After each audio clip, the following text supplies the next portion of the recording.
اهلا وسهلا، اهلا بك. يا مرحبا بيش، ما شاء الله عليك. يعني انت ندق على الخشب، انت ندق على الخشب مثل ما يقول كاظم الساهر. والله شوفنا شو يقول. روح. شكرا. والله يعني الدكتوره صباح انا من الناس راح انتخبك، اسوي دعايه من هسه على الهواء. مرحبا بك التاسعة مرة أخرى. صوتك شرف إلي.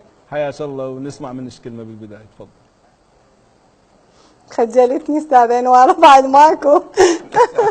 ورا النسوان يسحب صاحب شبيه وجه الوان ينطي من الاقيه اي ما حب السحب الاول سوان